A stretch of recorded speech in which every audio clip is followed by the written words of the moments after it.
person talking about love, man, brother, is the preacher.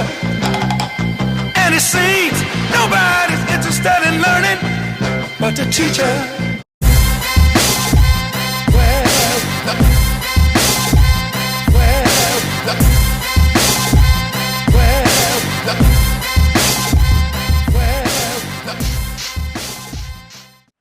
You gonna intro this in?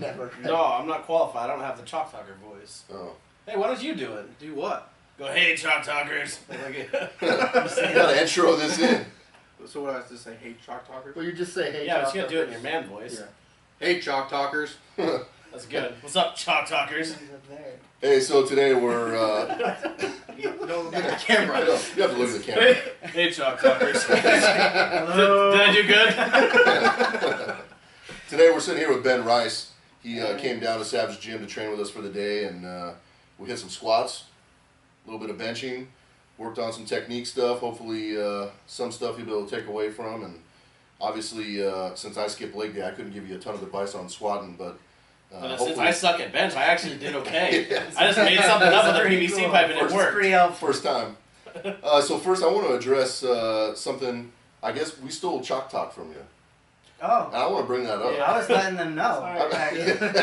years ago, I did a little question and answer section on my YouTube video. Okay, You can't do that. He says that's a real thing. Oh, sorry. Oh, sorry. Call the question and answer. So I'm gonna, section. It was a I'll question email you and an answer. apology letter. But that's fine. You know, I'm here now. I'm gonna get my money. It's all good. It's all good. But, At least we didn't steal like a program from you Yeah. and write a book. that's fine. I think Because it's it could be way worse.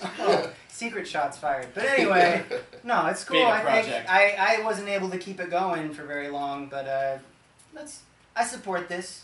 I'm here You on said this. that with a question I mark. support this broadcast. Okay, these guys have some weird discussions and it's fun to watch. So. My next book I'm writing is called Squared.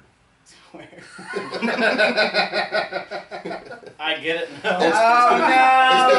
It's gonna be all deadlifting Here and squatting. come, here come the lawsuits. Uh-oh. Is there any way Brian Carroll can help me out with that? Oh, boy. Hey, so There's not an Ben, edit function on I this. feel like you get us into all this trouble, and Yeah. I'm not important enough for to be like, that's cool, but I'm just tagging in all your shit talking. but it's really funny. No, it is really funny. So Jaren's the one who generally edits it and makes sure. Yeah, All right. I go through and then I'm like, well, that was a bad idea. And then last time, because I apparently suck at using a computer, I was like, I should probably consider taking that out. I was like, but I don't know how to do that, so oh well, publish. Next thing I know, Our last one, I made a few choice comments. I wish I could have taken back, so we edited that out. Well, hey Ben, let's talk about kind of maybe a little bit about yourself. Kind of, you're from the Washington area, a few hours away from us. Yeah. Just tell us a little bit about yourself. Cool. Well, I started lifting when I was like 10 years old. So I've been at it a while. I'm 25 now. So it's been about a decade and a half of time under the bar. And went to Central Washington University. I studied vocal performance music there. So I've been in operas, musicals. I'm currently still in an a cappella group. So I studied a whole lot of stuff that has very little to do with weightlifting.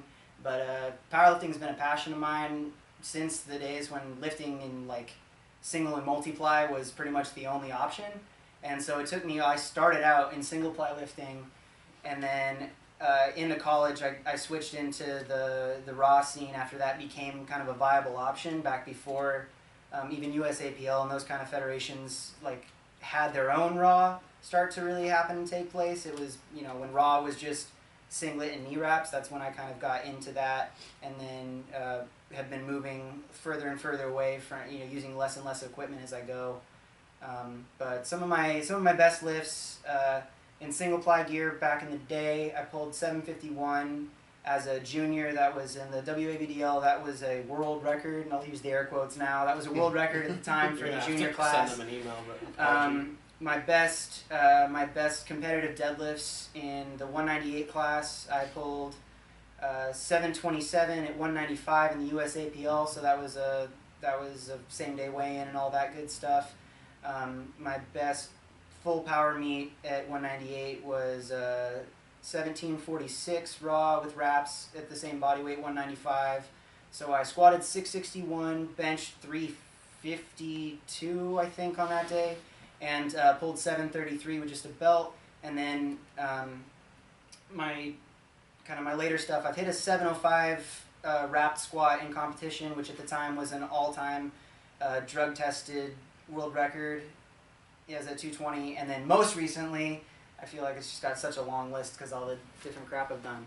But 651 squat at 220 with belt and sleeves, 391 bench press, and a 750 deadlift in a full meet at the same body weight. So those are kind of the lifts I've worked myself up to. I'm a lifetime drug-free guy. No issues with people using. It's just not my path.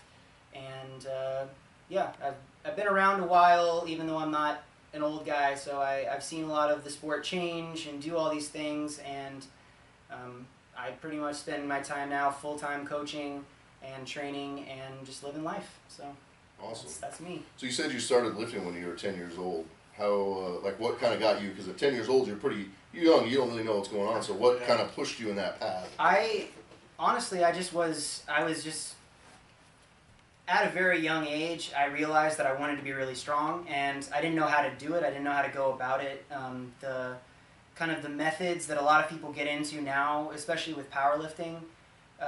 It's gotten a lot easier to get into the sport. YouTube happens now. There's multiple forums. You can pretty much find anything you want on the internet. When I started lifting, YouTube wasn't an option. I remember spending a lot of time just reading magazines, reading books. I think when I was going through junior high, I read the Arnold Schwarzenegger Encyclopedia on Bodybuilding. Every morning I would just read through as much as I could. And then I think by the time I got through into like 9th grade, I'd probably read that entire book like 7 or 8 times, all the way through. Even though it's got a lot of pictures, it takes a bit of time. But Well, it is a thick book. yeah, There's a lot yeah. of pages. But since I can remember, I've loved the idea of getting stronger and getting better at something. I don't feel like starting out I was the most genetically gifted with strength. I think that I never got accused of having good genetics until I've been lifting for almost 10 years. But one thing that I know that I have a genetic predisposition is I try to learn as much as I can about something and constantly try to learn more and keep working really hard. And I'm really stubborn in that sense that I just won't quit on something. I'll just keep doing it even if it doesn't, if it's something that is I have a passion about or something I care about a lot, I just keep doing it even when people may not see it as being the best option. So that's kind of my gift, is just working really hard for extended period of time when most people would probably have quit beforehand. Yeah. That's kind of a unique trait, because I think nowadays a lot of people want the immediate answer. You know what I mean? They want that pill, the magic pill that's going to give them results immediately. And very few people, at least, most recently that I've dealt with, have really thought about putting time into researching different methods or researching why they do things. And we recently just talked about one of our episodes about asking the questions why you're doing certain things and really researching different training methods to figure out what works for you. So I think it's a good trait to have. So I want to tell you a story here, because when Courtney and I came up and watched you deadlift at that competition up in gosh, I don't even remember. That was Alki. I think Alki, that was yeah. Alki Beach. That was the USAPL that I did. Yeah. So we came up there, and that was the first time I got to meet you, and so we talked for a few minutes, and when we had left, she told me the story that she was at school, she was in the gym, and somebody said, man, there's this freshman that's lifting crazy-ass weight. And so she's expecting to see some big monster come rolling in. She finds out later that you were singing, and that's a turn off, right? and she's like, I don't get it. There's this guy who's supposed to be a monster in the gym, but he is singing. And then she sees you and is like, wow, you're super strong, you're super smart about lifting, and you sing. And it was like kind of her image of you when you were described to her was completely different than what she ended up seeing. It was kind of an interesting story. And when I first met you, I was like, gosh, he's pulling some major weight. I mean, I think at that competition, you were deadlifting either an American record or a world record at that time. It was a USAPL American record, Yeah. actually. Yeah, it was a 727 at 195 on an Alico bar with just wore a belt, and it was outside. That was a weird. Yeah. That was a weird Yeah. experience. Yeah. So Yeah, just an interesting story I wanted to throw in there, you know. So, when did you start wrestling? Oh, when I hit junior high, I was wrestling. We were able to do wrestling and basketball. So when I went through high school, I did multiple sports. I wasn't really good at them. To be honest, I'm like by nature, I'm a pretty pacifistic person. I'm not a violent guy by nature at all. So like things like football and wrestling and really physical contact sports were not my cup of tea, just because I couldn't get mad at the guy. I'd have a coach say something like, "You gotta get angry, you gotta get out there," and you gotta get him like, "He didn't do anything to me. I don't have any bad. I don't know what his like. Why is he frowning at me, man? We're just going out there and like I'm gonna hug you to the ground. That's all it is." But it was. I started that in 7th grade. We had a. Yeah, I did. We finished. I ran cross country in junior high. Believe it or not, Wow. I ran cross country. I wrestled in the winter. And then played basketball, and then after that it was soccer season, and I ran track at the same time. So I played soccer, not with the school, played that ever since I was a little kid, and then ran track.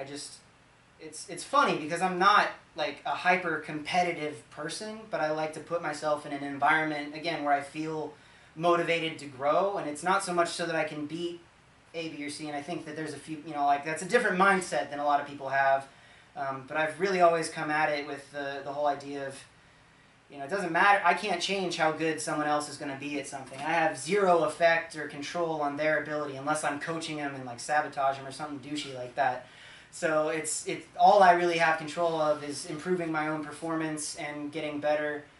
It just so happens that in wrestling it's a lot more like face-to-face kind of a thing, and so it wasn't something I loved to do, but I remember the high school guys came down and told us on the junior highs, like, you guys better wrestle and not be pansies and play basketball when you get up here, or else we're going to beat you up. So I wrestled all the way through high school. So I did 5 years of wrestling, and then I had some issues that I wasn't able to wrestle my senior year. So It's interesting, I went in 6th grade to wrestle, and my first experience with wrestling, I go to this match, and a little kid gets picked up and dropped, and he broke his leg, and so they ended up canceling the rest of that match, and I never stepped foot on a wrestling mat since. That was it.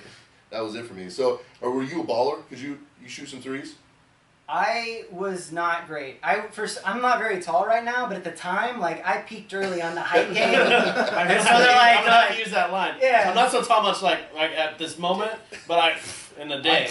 back in like 6th grade, I was just closer to the net than everybody else, so it just took less skill for me to be able to take shots. But I remember that we did have a basketball hoop out in my driveway, and that kind of the same mindset whenever I'm in season of something, like that's, everything else just kind of gets shut off, and so I would go out there and I would just shoot. And I lived in Montesano, Washington, so it's like on a scale of 1 to water level, it rains all the freaking time. So I would go out and I would shoot. I had this Bugs Bunny basketball, is this rubber nasty thing, and I would just shoot it until literally the tips of my fingers came off, and so I rarely ever missed free throws in a game. But then as soon as someone's like in my way, I'm like, "Excuse me, sir. I'm trying I have a lot of intention where this ball is going, and you're really throwing me off my groove. So if you would just step up, thank you."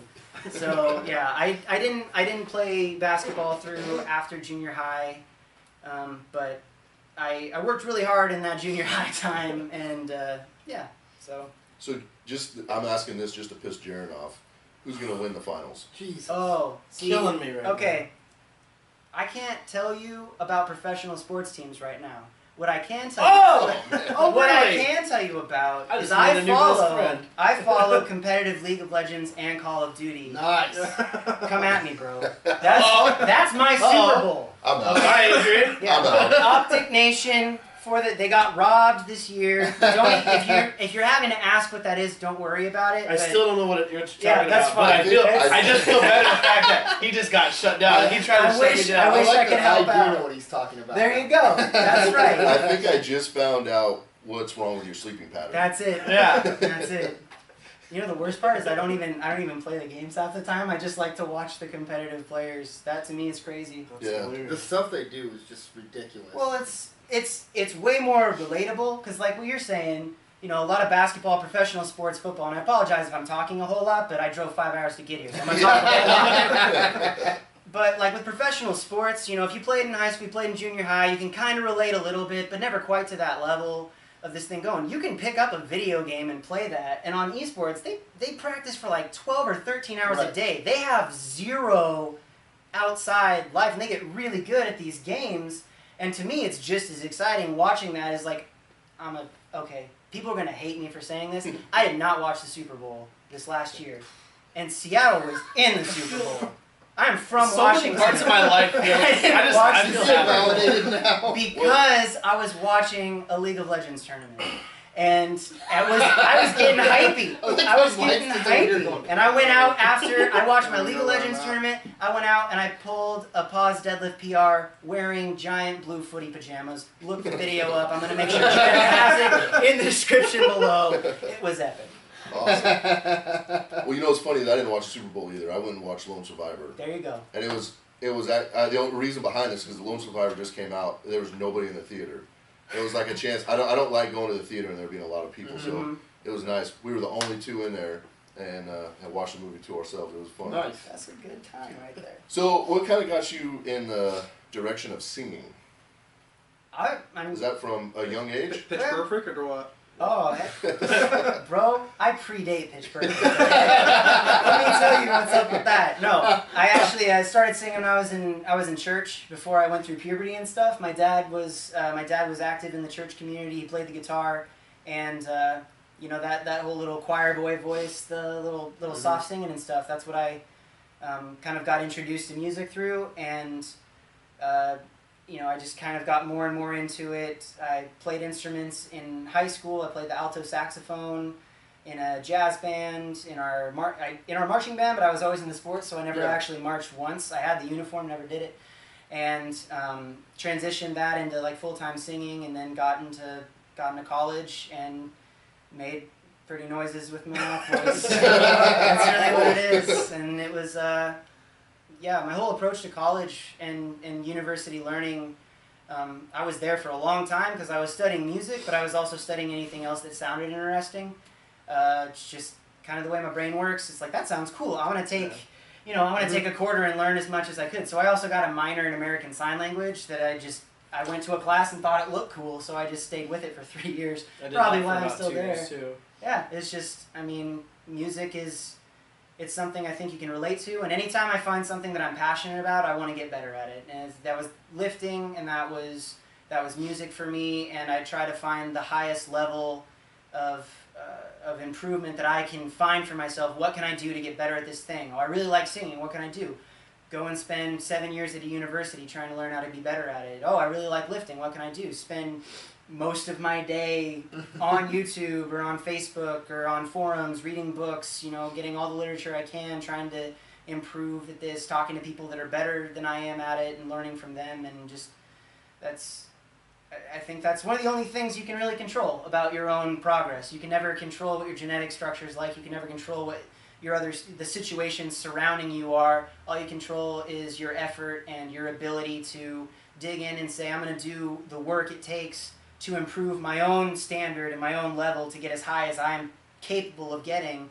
And it just, once you get to that level, there's so many people who quit before that is even potentially possible. You never, you quit before you find out what you're capable of. And fortunately, I haven't found what I'm capable of yet, so I'm not looking to quit yet. I kind of feel like if you had to pick something to pick up chicks, it's either singing or playing the guitar. So I think you're on the right track there. I can't do either. So. You just have to talk like, there you go, Adrian Larson. Yeah, well, that's the thing is I'll talk on the phone and like, oh, he's awesome. And then I truck all 5'5" and like, what the fuck? Yeah. So what are kind of some of your biggest accomplishments? And maybe it isn't necessarily like setting records or, anything like that, but maybe something that you've done in the gym or something that for you, getting a sponsorship or whatever in this sport, what is kind of the biggest accomplishments you feel that you've obtained? It's kind of funny because it's not really tied to any of the accolades, I guess. I've had some pretty good meets. I've had some pretty good performances. Nothing has ever really like lived up to the potential that I've wanted it to yet. I've never, even if someone else looks at that like it was a really good meet or that was there, I still usually want more than I ever came away with. Honestly, the biggest sign of success to me in what I've been doing has been through the YouTube community. And you know, I don't have a crazy huge following by any means. I'm not Johnny Candido or, you know, Twin Muscle Journey or something going on with like, you know, hundreds of thousands of subscribers. But I definitely have found a pretty quality source of support through them. And there's one video that comes to mind anytime someone says, well, is it, you know, has all this work you've done, is it worth it? You know, the way that I structure my videos, putting all this time doing these things, what is the kind of the one thing you could point to and say, this is when you know you've made it? And it was a shout out video from my man Abdullah Zinab. And if you guys haven't watched it yet, I'm going to make you all sit down and watch this. It's 8 minutes long, and I couldn't tell if it was a troll video or the most epic shout out video ever. It's this guy, and it was Matt Ogus on the Flex for All 2 channel posted it on his channel too, and it was probably the biggest splurge of subscribers I've ever had, where this guy sat there for 8 minutes and talked about how much I had impacted him. And I mean, he's funny, beyond appropriate funny. Like, do not watch this if you're at work and people don't understand the use of the Australians using the C word. But it was one of those things where I had a moment where I stepped back and said, wow, even if there's only one person who I've been able to have some sort of positive effect on with what I'm doing, the way that I approach it, and my outlooks on this sport, and using it as a way to structure and center my own life, to see someone have that many nice things to say that are incredibly flattering, and have it coming from a place, even if it's a joke or not, even that those thoughts happened. That was the biggest accomplishment, and I still haven't been able to match that with any actual lifting achievement that I've done. So, Jaron will link that video in the description as well. I definitely will. You know, picking all these out. I'm interested in seeing that. Yeah. You guys are gonna. I can't watch it without crying, like cry laughing the whole time. And my boss at work found it, and it is, like I said, it is not safe for work. But he comes in one day and he called me a sick C word. And watch the video, okay? Is it camel? Camel? Is it camel? I didn't know. No. Is it cardio? I will just watch the video. You'll find out. You'll find It's out. a cupcake. That's Yeah, it. it's gotta be cupcake. Sick cupcake. So kind of moving over, I guess, and starting to talk about your YouTube channel and what you're doing with that, and I guess the kind of the impact that you've been able to have on people like the C-word Australian guy. Who I really want to watch that I'm video. sorry, Abdul. I didn't mean to do that to you, man. Whatever. I've kind of followed your channel for the last few years. We were talking about that down when we were training. And one of the things that made me want to subscribe to that is you were one of the few people that I've seen who, in addition to, you know, kind of publishing some training footage, and at the end of the day it's really just squats and bench and deadlift, but you add commentary over that and actually seem like a very introspective person, and you put a lot of thought not just into what you do, but also kind of how that affects the person that you're becoming, and you draw a lot of those same correlations. And I have kind of always, I joking around and I'm kind of a bullshitter, but I take things very seriously like that, and I kind of have all those thoughts buzzing through my mind. They're usually all just banging around back and forth because I have no attention span. But On that one. and I actually used to write quite a bit when I was bouncing around through college. I just about had a writing minor until I realized I was really tired of living off of top ramen and needed to start making some money. But that was kind of something for me that always forced me to sit down and actually kind of organize my thoughts on things and take time out of just being distracted professionally. And you seem to have been able to do that kind of using a different medium, and that was something that was really interesting to me. What kind of made you want to put those two things together? Well, I think to me they've always kind of been connected. And when I first started out making videos and editing videos together, I wasn't really sure. You know, when my first YouTube video ever was like, I just wanted to show some of my friends this cool thing that I did. And then it kind of shifted from that. I got the Universal Nutrition sponsorship, and it became part of, you know, keeping that was creating content for people to want to buy supplements. And, you know, so I'd post some of my training. on that, it was usually just gym lifts, and eventually I started putting those together into like compilation videos of like the start of the whole workout, condensed. Then I started putting music over that, and it was fun to do that. And I had, you know, some people that were following, but at the same time, I didn't feel like I really had as much of an outlet. I was getting this platform. I was getting this platform of people who were paying attention to the things that I was doing, and I just have. It's hot as It is. it's It's very like hot 85 up here, degrees so I in did not here. even mind that. But eventually, I saw my buddy Ben Seath had posted a video where he did like a training commentary and kind of talked about his lifting, and I said, "Oh, that'd be kind of cool." And I on my next video said, "Hey guys, you're hearing my voice and not like a Slipknot song or something right now, and I'm just gonna try this out and talk over some things that I'm thinking." And it kind of shifted. At first it started with the weightlifting, and then as the platform kept growing and people kept listening to what I had to say, I started to shift from, here's the thing about powerlifting, like you said, you kind of run out of, this is a squat. Here's what you're looking for on the squat. You've seen it before. It's the same thing I do every time. Obviously, I'm still trying to get better at it, and that, repeat that for all the lifts. But there was something I wasn't hearing as much of, and that was people talking about what you're going through when it comes to strength sports, and specifically that's kind of what I've been grounded in. That's what I've centered so much of my life around this process. And there are thoughts that happen, and it's not just me see weight, me lift weight. And the people who approach it like that aren't going to get very far. Your entire life kind of gets taken over by this, and there's a balance issue that happens, but I found it to be really helpful to use my medium through YouTube of talking about kind of what's going on with my mind, and then starting to relate what's happening outside the gym to the gym and vice versa. And so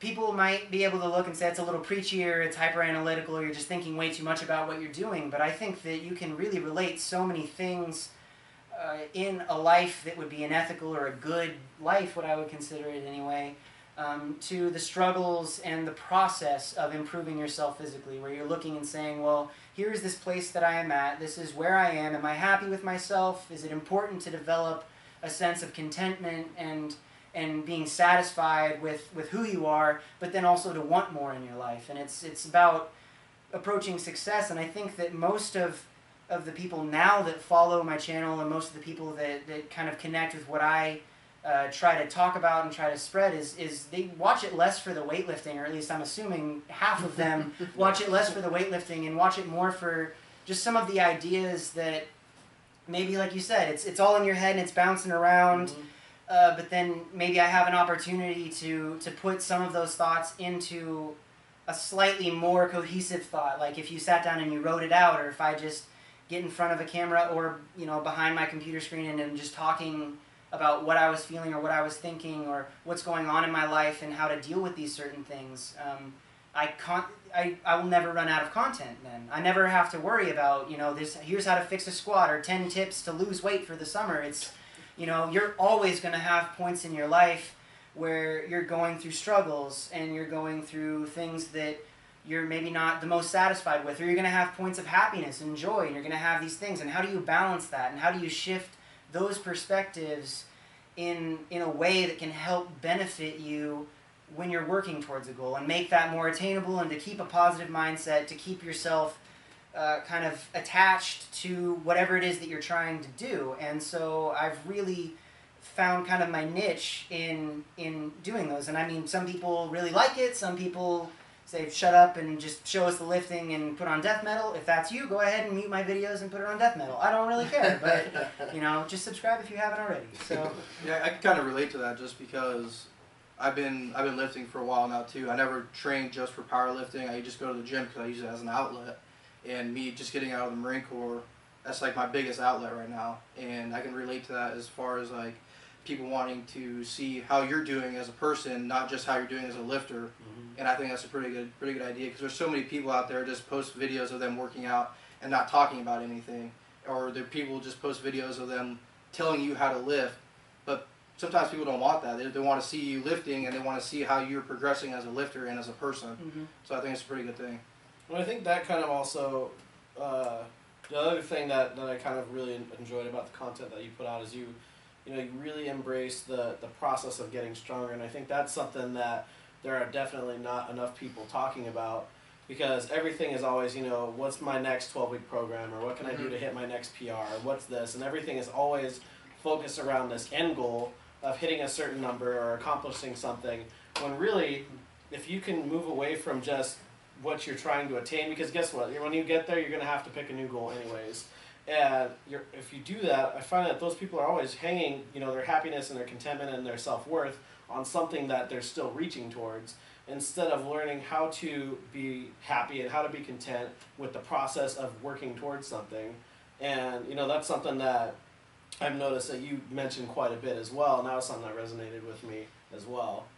Yeah, the idea that your value as a human being and your value as a person is not tied to your ability to do something. It's not tied to your ability to pick up weights good and stuff. It doesn't matter. It's in the long, like, we have all kind of fallen in love with this pursuit and this passion of something that is only important because we put our own importance on it. And I'm not trying to wreck anybody's world, but a lot of people, and I mentioned it, it's going to be goofy. I mentioned it with the competitive gaming. Those guys over in Korea who are playing these games and are amazing at these games are making more money than any of us are ever going to make from powerlifting by playing a game. And if you stand here and say, well, what's he bench? They don't care what they bench. And their self-worth is defined in different ways. And so if you're trying to take how much you matter, how important you are as a person, based off of what you can do in one aspect, you've picked one aspect, and we all picked a pretty niche aspect. It's not like we did something that is this huge booming thing. Powerlifting and even strongman to some extent is kind of on this. It's kind of under the radar in terms. I mean, CrossFit showed up and in 5 years managed to completely overwhelm anything that was, and is actually boosting those other numbers, because what we picked is not the important thing. The thing that's really important is why you picked it, why you're doing it, and how you are changing and maturing as a person to continue to pursue that. Because you're not going to last very long if you're a douche waffle and you're not a good person. Because most of the things that happen in your life that are going to be positive things are not going to be through your own hard work.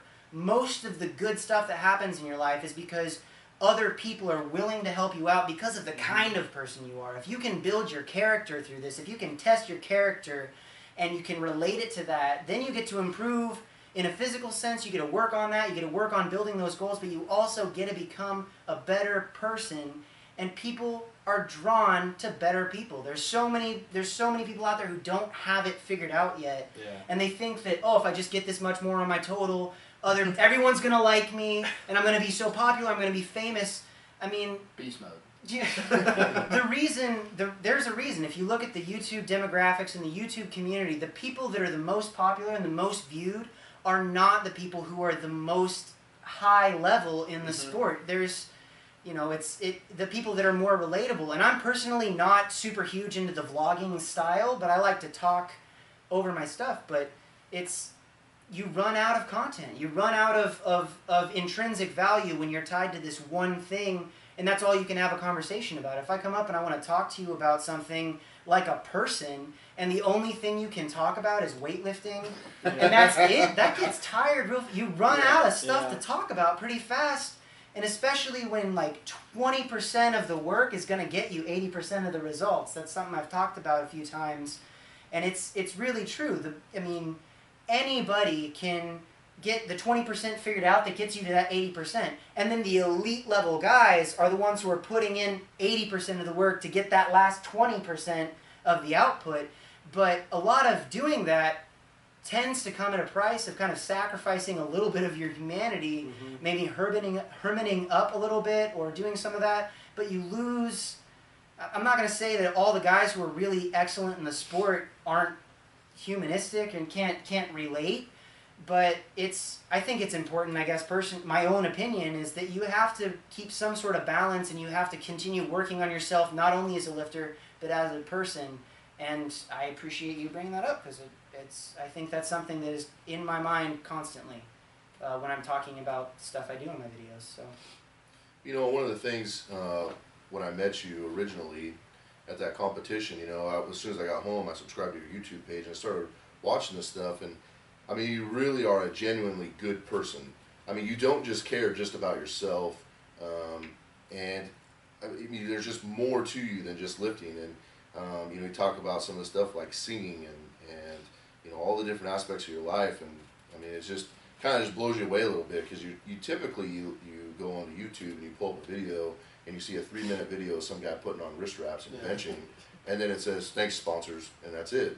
And there's much more to it than what you're putting out there. It means a whole lot more to people than just saying, oh hey, yeah, this is how you squat. I mean, I don't really know how you squat, but however that. Yeah, I heard that on the internet. However, all that shit is done Is a thing. But it's really cool to see that, you know, a good person that is recognized and you know very popular in the sport.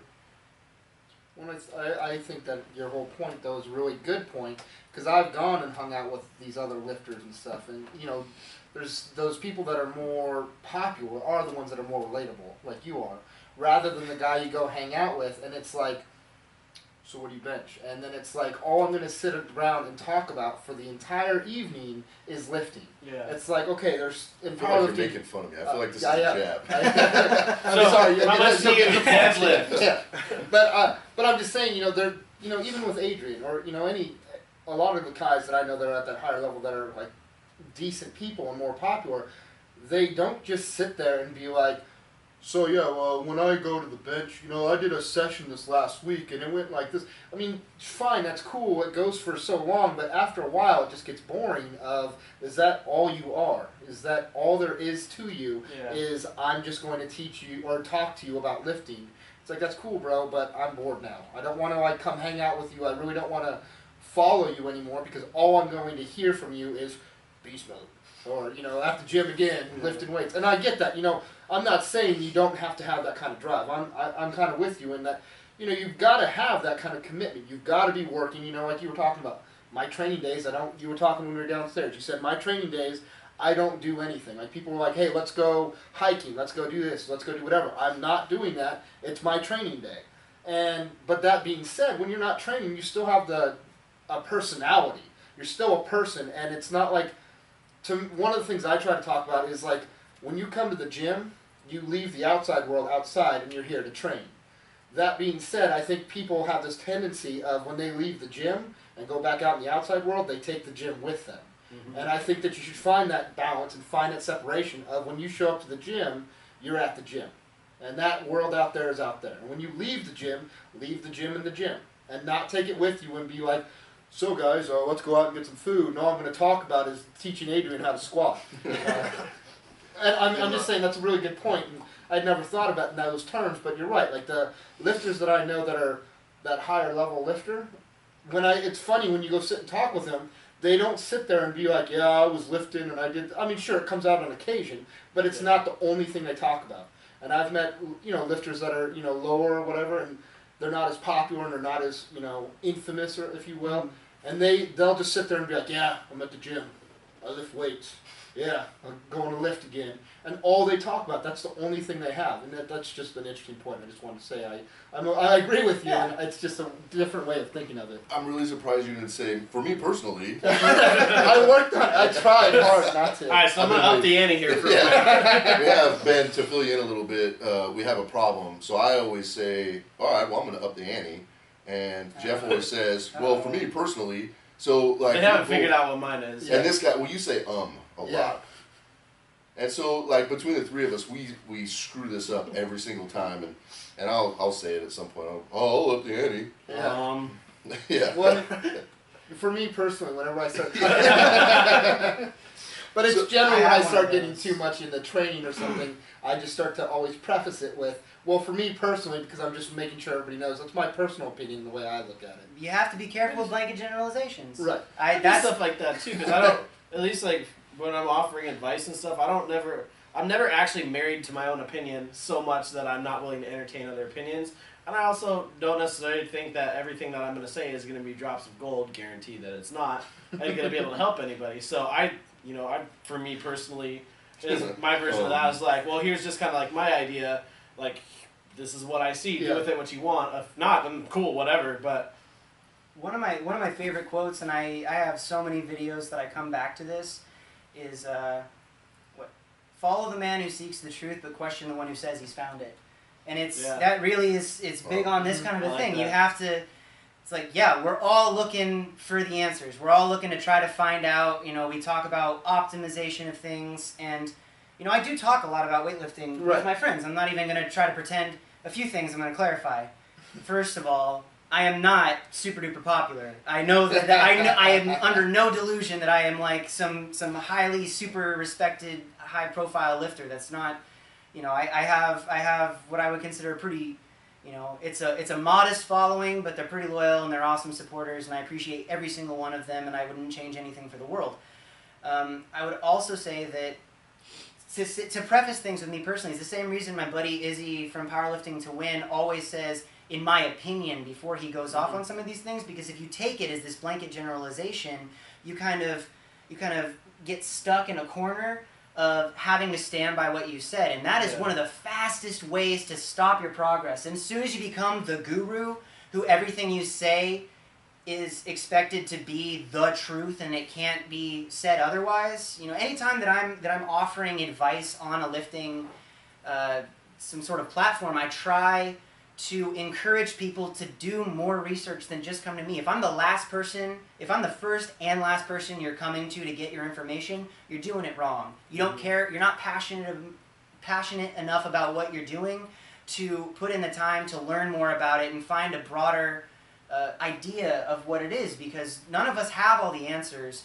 And what you were saying, where you're not so in love or attached to your ideas, that's the people say, well, science versus bro science, and a lot of people that take the science claim will get stuck by saying, well, this is scientific, and they'll kind of forget the principles of their own belief, that if I can demonstrate to you with empirical evidence that what you're saying isn't absolutely correct, you don't get to argue with that anymore. You have to change your opinion based on the evidence that's presented. And so people that claim to be taking a scientific approach aren't living that in their lives by being just open to the idea that they don't have it. I mean, scientific theories are theories. As soon as you disprove one of those theories, it doesn't count anymore.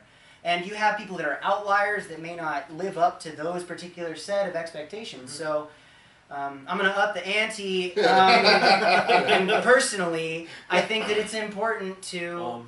I said I'm always in there. Get on my level, bro. Come on. But it's important to make sure that you don't live in this world where you think that you have it all figured out every time. You can always learn more. You can always add more to the bar. There's always something. And it's the same kind of thing. I talked about it. Again, I'm going off in a rant, but deal with it. It's a podcast. I get to do this now. Where someone said, oh, well, I only bench such and such. I can't give you advice. Or when Adrian jokes and says, well, I can't help, what's a squat? I can't help you on that. Just because someone's level of displayed performance may not be at the same level that... I saw a meme the other day that outlined this, saying, don't ever listen to someone who doesn't have what you want. That was the dumbest thing I ever heard. That was so disappointing to see that just because someone else may be gifted in another area, maybe their areas, they're a phenomenal coach, and they can spot the differences in your technique than what you're doing. Maybe you're a really strong guy. You just have genetically or blessed, and you have all these things going together. But this other person has something that is a legitimate, helpful, hopefully peaceful piece of advice that you could use and potentially get better. And if you shut it down saying you're not as strong as me, so I'm not going to listen, and that piece of helpful advice goes unused, you have just shot your own progress in the foot. You stopped it short of what you're capable of doing. And so the better you get, the less you know, and the more open you are to changing your opinion based off of those things. It's the guys who are really good at this sport generally are more open to the idea of doing what it takes to get better, even if it means being wrong, even if it means being proven wrong, and manning up about it or womaning up about it equal responsibility here, where you say, yeah, that is potentially helpful. And sometimes it doesn't work. Sometimes you'll try something and it isn't the best thing. At least you tried it. At least you know. I'm not saying do every piece of possible criticism or advice that everyone gives you, but use some critical thinking. Earn the brain that you have living up there. Think about it, process it, and see if it's worth your time and could potentially be helpful to you. Or else, what's the point? Why are you even trying? Well, don't just judge a book by the cover, is basically what you're saying. Well, Because you can look at somebody who's just jacked and be like, that's the guy I want to teach me how to do bench press, and he's 200 or he's 300 pounds and he benches 225, and it's like he might not be performing what you want, and you might want to be like, well, he's jacked, he might not be where I want to be performance wise, but I'm going to go learn from this guy, even though he doesn't know what he's doing, or and I'm just using weights as an example, but it's not necessarily you could have Adrian over here who's just fat. And it's like, I could go how's it feel? Man, not good. My self-esteem is really bad. So, you got Adrian over here, and, you can go look at him, and when he walks around the gym, he's a bigger guy and stuff, but it's kind of like, yeah, okay, bro, you're going to teach me how to do something? Like, why am I going to go listen to him?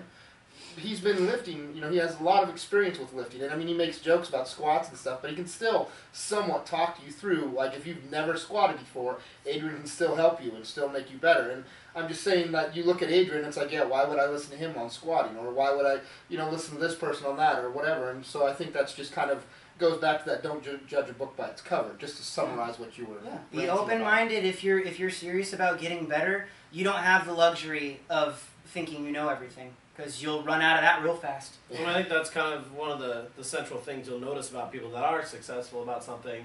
It's like they say, if you're the smartest person in the room, get in a different room. Yeah. It's the people that have actually found any degree of success have gone and specifically, acknowledge what their weaknesses are. It's the same skill set that you use in powerlifting. Mm-hmm. Find out what you suck at. Go find the information or the person for the information to figure out how to fix the thing that you suck at, and then run with that until you find another weakness. Mm-hmm. And what I've noticed is that the people that are the most successful, and this is why I try and find friends who are good at things, they're always humble.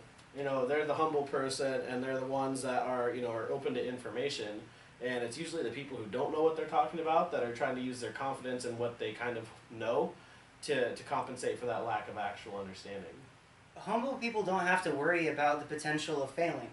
You might get disappointed, but you're not going to look like a douche waffle when you fail if you've been real with yourself and real with other people. If you're giving your best effort and you're working as hard as you can towards this thing, no matter what it is, if you're conducting yourself with humility and with dignity as a person and working on building your character, there's going to be people there at the end anyway.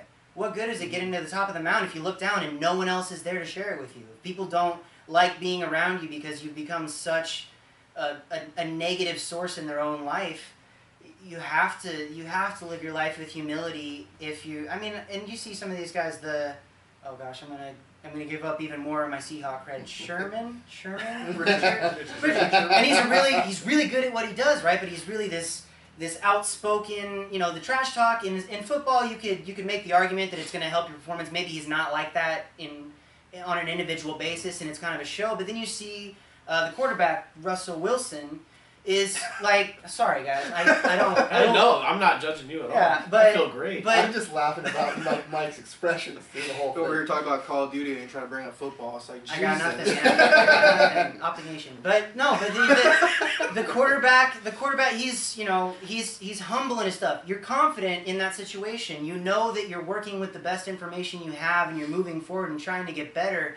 But that is a much easier person to be around. You might be like, yeah, Richard Sherman with his, he told him, or whatever the situation is. You might think it's really cool when they're dissing on your team, but if it's a guy on another team, or if it's a guy coming at you from another angle, and you're not intrinsically linked to them, trying to support them, you lose support really quick when you're not a very good person. But if you're being humble in something, it opens you up to the potential to learn more, to be more open to those ideas and not have to eat your words of saying, well, what, you changed your mind? Well, yeah, I changed my mind because that guy had a good point. What are you talking? I did a video topic recently. Half my videos now are relating back to other videos that I've done. I don't know if that's a good business model, whatever. But one of the videos I talked about is dealing with criticism. and how it's really frustrating sometimes when you're on social media, especially with how big that's gotten, where people will offer some piece of criticism, and you'll see like, what does this guy know? Like, he's just tearing me apart. And if you're living with humility, if you're being open and accepting of those kind of things, it allows you to accept that criticism and not get worked up about it. People generally don't tend to get mad or angered by critique that they totally disagree with.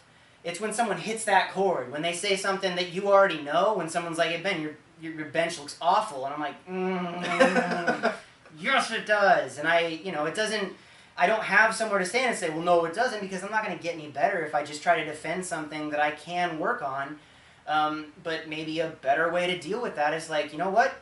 That's why I'm doing it so much. That's why I'm working on it and I'm trying to figure all this stuff out. Is if you remove yourself from being on that high pedestal of that highest expectation where you have to be right all the time, it offers you so much more relief and the room to actually improve. You don't have anywhere to grow if you're the biggest guy in the room, or even if you're only there because you think that you are. You have to give yourself the room to grow intellectually and through your own character to build the skills that you need. That gets me every time. I just look over like, what's happening? But I think it's crucial. You have to try to be humble. And some people will say, well, it doesn't work for me. I have to, I try to get in their heads and play those mind games, the Arnold Schwarzenegger and pumping iron kind of thing, where it's like, they're only vices. But it's, that kind of a person may see some success, but maybe their home life isn't going to be quite as good, and maybe they're gonna lose their ability to keep improving. Because you shut yourself off to that potential. And I hope, anytime I catch myself, I'm not perfect in this at all. There's definitely times when someone will give me a legitimate piece of advice. I'm like, what are you talking about? You squat 225. And, that's something that I personally have to work on. I'm far from a perfect human being. I don't just do it. You were really generous when you said, oh, he's just a nice guy. There's times when I'm not such a nice guy, but the point isn't already being there. It's, if I was already where I'm going, then what's the point of going? I'm constantly on the journey, and I'm constantly trying to fix those things. I'm far from perfect, but at least I'm aiming the rifle in the right direction. One of the things I want to talk about is your home gym. One of the things I struggled with, a while back, a few years ago, I started putting a gym together in my garage. And this guy actually came over and partially stole a squat rack. He sold it. There's more to this than we're going to hear. Yeah, there's no bill of sale, so. Well, I already sold it anyways. Oh, okay, never mind. That's Oregon. I painted it black. I basically bought it and then repainted it. Yeah, sold it. Yeah. Did you make any money off of it? No, I sold it. No. Why would I split it? I already paid you. Well, I'm just trying to get something. One of the things that I always struggled with was having the intensity training on my own. I never could really have that mind frame of going in there and really tearing it up. Like, I kind of feel like I need to be around either a group of guys or go to a commercial gym where people are there. Like, I always kind of feel like I have that feeling of I want to leave the gym and everybody look at me and go, he outworked me. Right. He outworked me. And I know why he's there, because he outworked me. When I was training on my own, and even doing rehab stuff in my garage, I find myself getting in there and just half-assing it, and then going like, you know what, I'll do this tomorrow. I'm going to get up a little early tomorrow, and I'm going to knock this out. And then tomorrow it doesn't happen. And then you're like 4 or 5 days out, and you're like, man, I got to just go to the gym.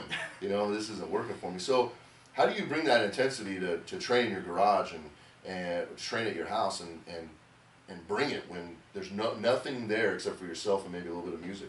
I would say that they're in that with all things. There's not a right or a wrong way to do it, and there's people who've seen success both ways. In Matthew Perry's book, Squat Every Day, he talks a lot about personality types and how some people thrive in different environments, and kind of like high reactive people and low reactive type people. And it sounds to me like you're more of a low reactive type person, where you can have a whole lot of outside stimulus and it encourages you. It's the kind of person who can like go to a club and be out all night, and like they get their energy from that. You get your energy from other people. You're really potentially extroverted, where that kind of a thing happens. And I know personally, I would identify much more as an introvert in disguise.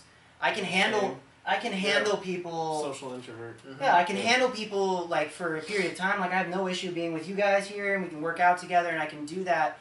But for my, it's me expending energy to be around people. As kind of sad as that might sound, it's just the personality type that I feel like I have. Where that time alone or time kind of doing it by myself, that's where I feel like I'm energized and I don't have to worry about being distracted by other things. A training partner is this going to sound horrible again, a potential liability if their goals don't match up with your own. I have found, some people, with my workouts, a lot of the time, they're pretty boring. I'm not going to lie, I don't do flashy things. I used to do a lot more crazy stuff, but the more boring my training has gotten, the more success it has brought me in general. And a lot of people would get bored in those situations, and I feel like I'd have a lot of partner burnout if I was training around other people. And again, my drive, kind of the thing that keeps me wanting to improve, doesn't have quite as much to do with other people. I know that you're a pretty competitive person. I've heard some of the talks. I know that when you were on the show with Mark Silent Mike and Jim McD, that you talked about kind of, you were encouraged and drawn to do more when someone said, "Oh, you can't do that," and you wanted to show them up, and it was kind of meeting a challenge that someone else issued. Where my motivation, I think, is a little bit more internal. I'm not as much of a confrontational person. I will argue and debate with someone, hopefully in a healthy and polite fashion, but at the same time, I find a lot more kind of the calmness of being on my own gets me hyped up. I don't know. I feel like it's easier for me to focus on what I need to focus on. That also might be the ADHD talking. I trained at the rec center for years and constantly would get frustrated if I had to wait for a squat rack or had to wait for a bench, or if people would come up and ask questions, and I'm down with I want to always try to maintain the position and the outlook of being a spokesman for the sport and really trying to be a positive role model for anybody who might follow my stuff, however, whatever their situation is. So I never want to shut someone down and say, hey, don't talk to me right now, and I always try to do that. But I noticed that those kind of environments really do take away my ability to focus on the gym time, like you were talking about, where it's like, hey, I love you all as people. You're all beautiful, special baby angels and stuff. But now it's time for me to go in the garage and be alone to work on building me, to work on that. And that's kind of... It's one of those things that I think you could condition yourself to do it and maybe find it, but ultimately that's kind of a personality trait and almost more of a genetic thing that I just am more prone to, and I don't know if it's something that a person will be like that forever. I think I used to get a lot more energy from other people.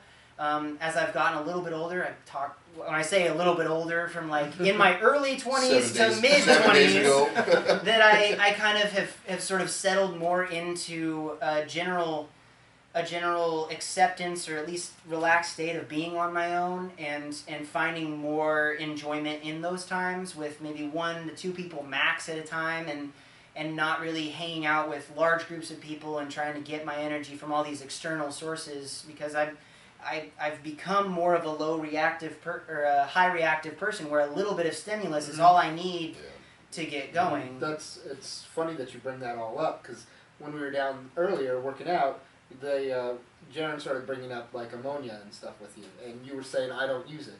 Me personally, I used to when I first. Exactly. When I first started lifting, it was a lot more the show, and I like to be around a bunch of people and work with more people and have a big environment and all that stuff. And now it's I go crazy with other people in the gym. We were down there training and stuff, but I still kind of just, you saw me, I kind of just jumped around with everybody. Oh, I'm gonna go do this now. I'm gonna go do this. When I'm seriously doing my training, I like maybe 1 or 2 people in the gym. I can't have people in the gym.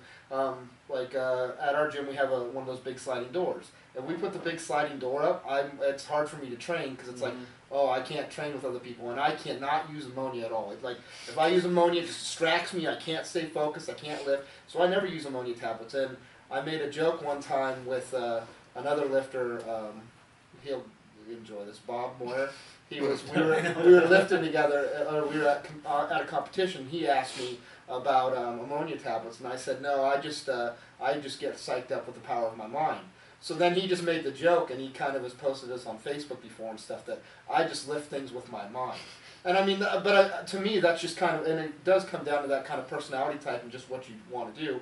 I do have a tendency to be a little bit more confrontational, and like, yeah, I'm going to get it, I'm going to, bring it and all this stuff, but I still get myself psyched up on my own because ultimately to me it's just me and the weights. Yeah. Nobody else matters, and to me I can get distracted when there's a bunch of people running around doing stuff, and people like, you don't even have to be talking to me, you can just be over there working out and stuff, and I'll be like, oh, let me watch what you're doing, let me see your form, let me see how fast you're going.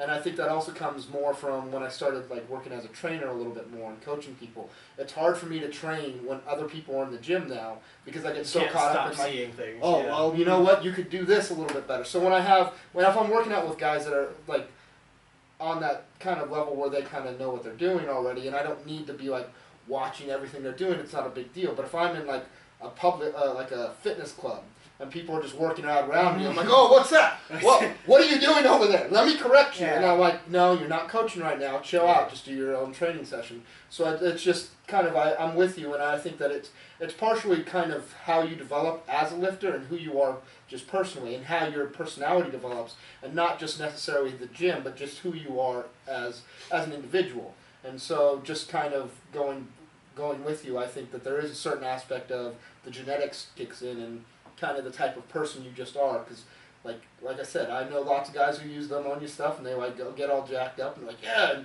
I tried it one time and I was like, what is this? I can't lift. Well, and it's some people really do thrive off of those external motivators, or find themselves really having a negative response to taking it away. And so I wouldn't ever want to change someone and say you're getting too hyped up before you lift, because if that's what works for them and that's what really, this is not a case of right or wrong. This is a case of, I don't want to say personal preference, but just maybe like personal bias when it comes to those, because you can't prefer one way or the other. Maybe someone's like really, any time that I would like celebrate before a lift or try to get hyped up, it was, that might have been a personal preference where I was trying to do that or trying to emulate because I thought that's what you're supposed to do, or like with you with the ammonia where it's a show and you're trying to do that and it just doesn't work if that's not the kind of person you are. But I went and trained with, like I said, the Izzy and Shaq and Kelso from the Powerlifting to Win crew, and those guys are freaking insane when it comes to like their, whoa, let's go, baby, or the Pete Rubishes of the world where he's training by himself, but he better be because you're going to hear him 3 states over. This kind of a yelling thing.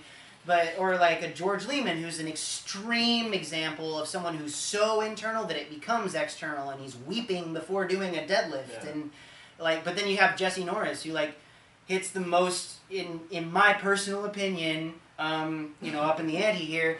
That I always say up in your nanny. Up in your up in your nanny. When he hit his 198 total, that was like the heaviest total. That was to me one of the most amazing powerlifting feats ever accomplished by anything. He hits his 821-pound deadlift, and he turns around, he shrugged. He legitimately was like, whatever, I just did it, and that to me was like, oh my gosh, Jesse Norris, if you're watching this, which you may not be, but I hope you do, you're my spirit animal. Because like sometimes I'll have one of those moments where my outro in all my videos was this huge pole that I'd been chasing for 3 years. I'd missed it in like dozens of meets, and I finally got it on a meet that wasn't going very well, and I freaked out and lost control of myself. And if I take a step back, I'm like, yeah, I was only 750 though. Like, I mean, like, what warrants getting that kind of excited where I could just shrug? I don't know, but it's the kind of person you are, and you can't really pick it. Izzy told me that he does a lot of meditating so that he can kind of go one way or the other. But maybe he's just at that higher level than I've not gotten to. Your ability to control your own kind of emotional state. I'm not quite there yet. Maybe I've got a little bit more meditating practice to do, but we'll see. I guess kind of, since I'm kind of in between all of you guys, like I'm very introverted, and I pretty much have trained by myself for most of my training life, because I've had friends that, like you were saying, their drive expires, or the goals change, or what training actually means to me is completely on a different level than what it is for them, and they drop off. And so I've gotten very used to training by myself, but I do love ammonia. And how that works for me is not so much that I need to freak out, or I'm not a headbutt the bar kind of person. I'm more on the opposite end, and you can see that from like my Right. first set today to like the second. I have to find that intention and get kind of out of the neurotic and the hyper analytical side of my mind, and actually tap into some of the emotional side, and that's where that's really helpful for me. It's not so much that I need to scream and jump around and like, hey everybody, look at this mediocre deadlift I'm about to do. It's more, kind of getting and switching gears from, coach brain and, Right. all right, so I need to focus on this, I need to focus on this, and there comes a time where you have to just do the thing. Let go, or else you Yeah. overthink yourself into the ground. Right. And so that for me is what's really helpful. I'm big on ritual. Like when I pull, I walk up to the bar from the same side Right. every single time, no matter where I'm hanging out. It's the same foot, it's the same hand, and the same order all the time. And aside from that script that I've just practiced over and over and over to make it automatic, I just need to get out of my head sometimes and just be in the moment. And that happens for me Right. whether someone's here or not. Like I've gotten used to kind of finding that point when I'm training by myself, or if there's a group there, then it helps. But it's a lot harder for me in a group of people than Right. it is just by myself.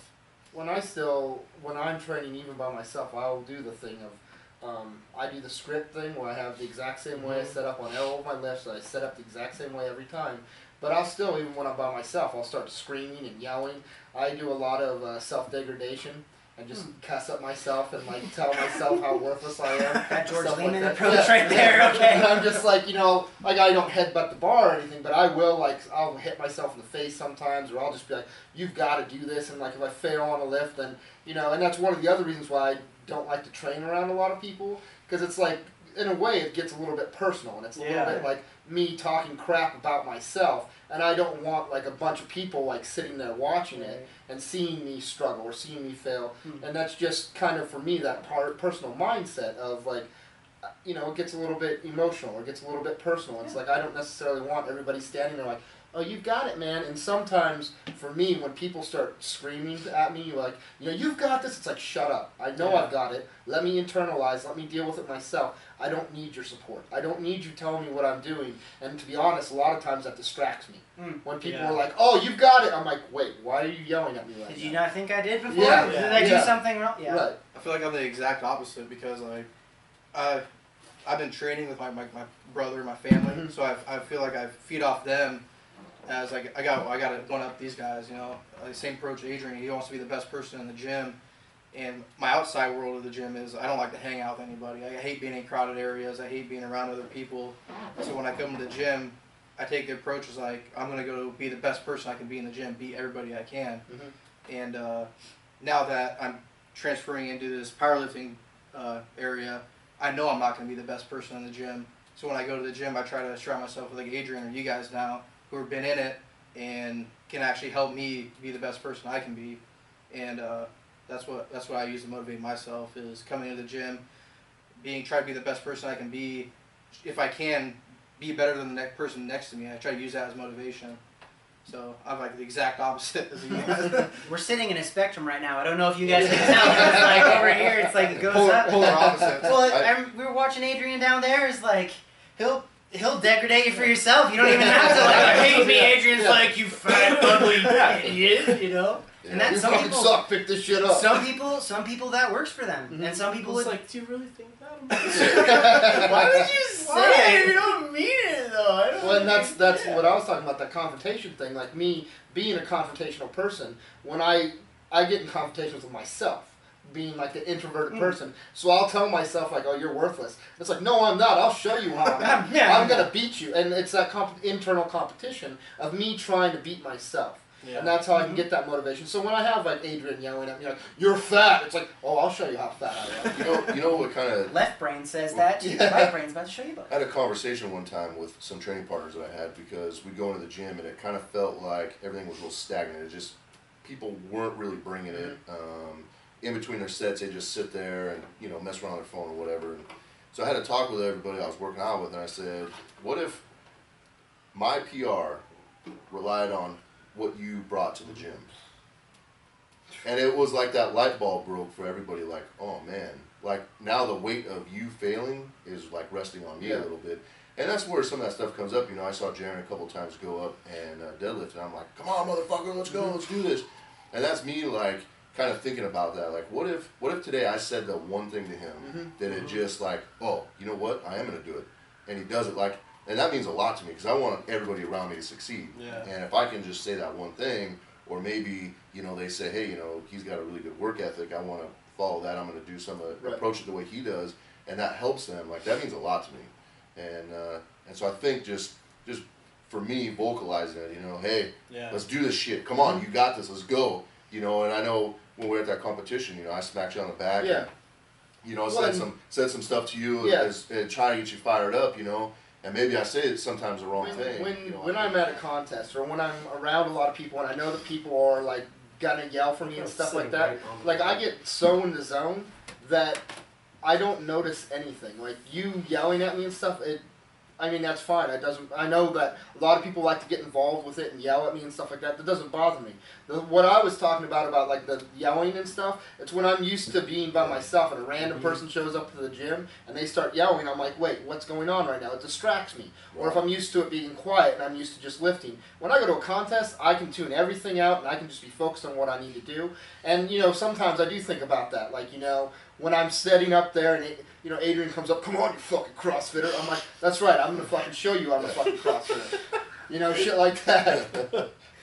I say some stuff I wish I could. Yeah, well, I think that there's different times, even for the same person, where you can kind of change your approach, or where something may be helpful that wasn't before, and it may not be again.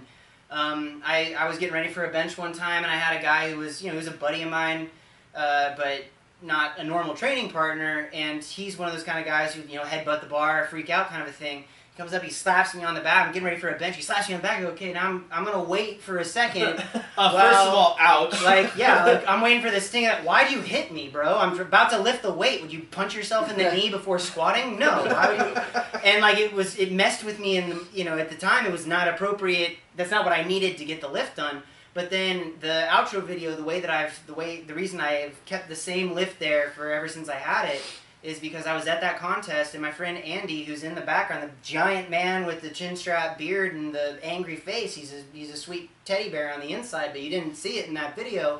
He told me before this lift exactly what I needed to hear, and he said, you don't stop pulling until you pass out or the bar comes out of your hands on its own. You keep pulling.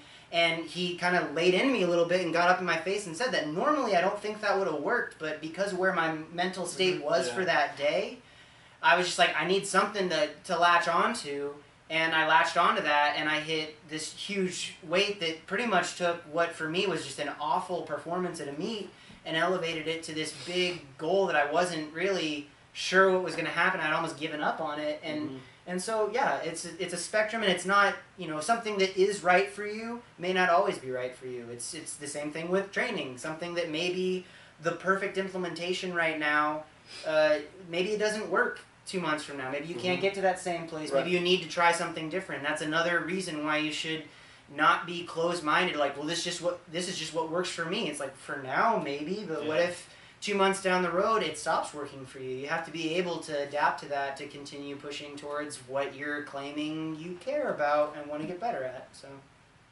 there's that. Fantastic. There we go. Yay! Awesome. Well, I think we're going to wrap this up. Ben, I really appreciate you driving all the way down here, training with us. It was been great. awesome having you. Yeah, I wish I could have been stronger for you down there. I wish we just lived closer, you know, because I think surrounding yourself around guys that push themselves to be better helps me, you know.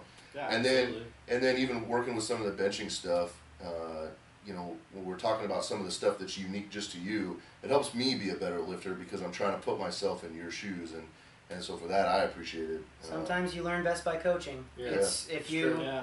if you're watching YouTube videos of people lifting, even if you're not going to leave a comment on there, think to yourself, what are the things, like, don't tear them down, but Yeah. you will benefit so much if you can try to find the ways that you would improve something and apply it to your own lifting and develop that coaching eye. Then, like Jaron said, learn how to turn it off when it's time to actually do the thing and not get bogged down to where you get in weird things because you can't turn your brain off. Will you sing us some Def Leppard on our way out? I that'd be I awesome. can't. I'm sorry, man. All right. Stalking in the not today. But in the description, I'll make You're sure gonna- that you're gonna have the longest description box ever, and it's all gonna be my own plugged crap. But I'll make sure Jaron gets like a playlist of some singing stuff, Yeah, while so you're you don't have all to take that, my you're gonna word have to from send it. me a list. Yeah, Well, I got it all. if you guys aren't subscribed to his YouTube channel, you need to get on it. Yeah. You get a lot of useful Mm-hmm. training tips, as well as you're just a great guy. You're fun to hang out with, Man, and, you guys and I are really nifty. wish we I really wish we lived closer. Yeah, I can't wait till you Me move too. to Kent. yeah. I think it's- that'd be closer. Yeah. I don't even know where that is. It's I in feel like it's Washington. closer. It's west side of Washington, so Yeah, it's maybe Is it maybe closer? 3.5 hours. near closer to like Seattle area, Olympia area. Yeah. I don't get out much. That's I'm gonna insert racist joke here. Anyway, yeah, no, it's been awesome to be here, and again, I tend to monopolize most conversations that I'm a part of, so I appreciate you guys putting up with my inability to turn off the talk voice, and That's why you're appreciate being able to share this time with them. If by some chance or anything any of my subs are watching this, go ahead and sub to this channel too. These guys are a lot of good guys, and even sometimes when they have potty mouths, it's okay. But it's just a really cool environment over here at Savage Gym. If it's okay with Jaron, go ahead and check it out. It's a really cool environment. Cool in the sense that it's awesome, but it's very warm right now. So maybe bring some water or ice We're pack all or a little something. moist. But yeah, a little in many ways. You ever have that not so fresh feeling? Oh, it Awesome, made it. man. Well, I really appreciate you coming out here. Yeah, sure thing, man. Anytime. All right. Where can we find everybody? I don't know. That's always- what Josh usually Yeah, I says. know. I just went with his It's line. always the Where can we find everybody? Ragnarok, RAGNAVOK on Instagram, on the Twitter sphere. Jeff Pearson. You can also just YouTube Ragnarok. YouTube search RAGNAVOK. It'll pop up and you can see me lifting stuff and screaming and At a very mediocre level. right. Literally contradicting all of the intelligence. Yeah. Basically, never actually giving any good advice. Just overdubbing all of my videos with heavy metal. And Me pick this up. yeah. And just find me on Facebook, or you can always just email me at Ragnarok RAGNAVOK @gmail.com if you want to tell me how much you like my mediocre lifting. I'm a fan. Just from what I've seen today, I'm a fan of his mediocre. You can find me on my YouTube channel. Just type in my name. That's the easiest way to do it, man. I don't know if I even have a Twitter account. It might keep itself updating sometimes, but any Twitter activity for me is secondhand, where there's a little box that says, Yeah. "Would you like to share this on Twitter?" Also, when I'm posting to YouTube or Instagram, my Instagram tag is ben.rice.10 because that's just the one it gave me. And I have a Facebook athlete page and just my go to that one first before we start doing the weirdness of the personal Facebook page, but pretty nice guy sometimes. Didn't have talk parts. It's cool. You can find me on Instagram and on Twitter at JeronKerridge every single episode. I wish I had a better name.